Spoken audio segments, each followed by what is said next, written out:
Next, we'll be talking to the Chief Advancement Officer of the Dream Center, Tom Moore. Thanks for being here. Thank you for having me. So Tom, tell me about the Dream Center. Tell me a little bit about the history and its mission. Sure. Dream Center was founded in 1998 in the Jacobsville neighborhood. At the time, primarily, it was an after-school program resource for children in the neighborhood. Since then, we've really come to employ a full spectrum of resources for kids, both in-school and out-of-school programs, mentoring, tutoring, educational programming, as well as wraparound services for the families. And we are also trying to be a good neighbor in revitalizing the neighborhood alongside our residents. Excellent. So what are the ways that you accomplish your mission? Sure. So we work directly with kids, as I mentioned, both in-school and out-of-school programming. We have what we call peacemakers that actually work in the schools during the day, get to know the kids, find out what some of their challenges are, what their strengths are.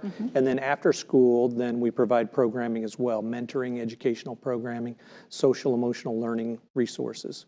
So then, and we also wrap around families. We understand that a strong family really makes a difference to the kids and how they develop. So if they have problems with housing, with economic resources, the safety of the neighborhood, all those kinds of things, then we take those seriously and we try to find resources to bring to bear. Excellent. How do people find your services, or how are they referred to you? Well, we like to think we're a good neighbor, and so we're out in the neighborhood doing things and getting to know our neighbors, but we also use social media. We're strong collaborators with the other nonprofits in the neighborhood and across the community, and so I think we get a reputation that we're a great resource for kids and their families, and so hopefully they find their way to us. Excellent. How many people do you assist each year? We currently have 130 kids that are in the Promise. We have a 10-year goal to reach up to 900. We think that we can reach that. It's an aggressive goal, but we want to really walk alongside those kids and make a difference. Is there a trend in the need for your services? Do you notice things from year to year, or just like this time of the world, or just what do you notice? We certainly know there's a need, just given the challenges that are in Jacobsville and that we all find around us with the economic challenges and so forth. We do think that there's a need for us to continue to tell our story and why the resources that we provide can make a difference in terms of the outcomes that children have. And so we want to continue to make sure that we're telling that story, we're reaching out and trying to make a difference. Excellent. Do you have any success stories you can share with us? I think we do. Each year we have what's called our Love Your Neighbor Day. And so 2 times a year, in the spring and the fall, we invite volunteers in to make a difference in the neighborhood. We found a family just last fall that was struggling with lead issues.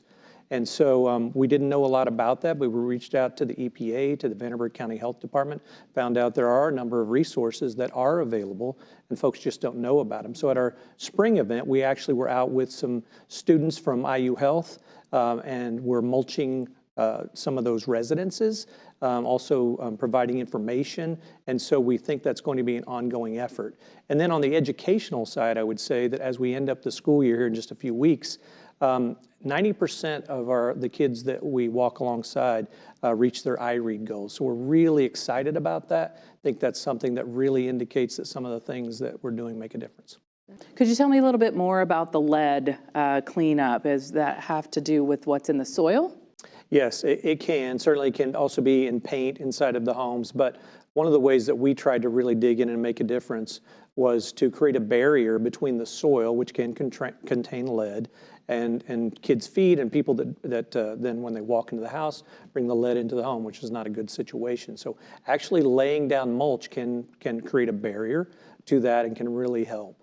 You talked about Evansville Promise neighborhoods. Could you tell me a little bit more about that, and how does that relate to Promise Zone? Sure. So Evansville Promise Neighborhoods, we are a partner in that effort that is being spearheaded by UE. So it's a 5-year program to really, again, walk alongside students and their families, the neighborhoods that are within that geographic territory to try to create better outcomes for them. So we're in year 2 of that effort and still have a little ways to go. We've seen really promising results so far. Excellent. Do you have any events coming up? We do have that Fall Love Your Neighbor event, which will be in October.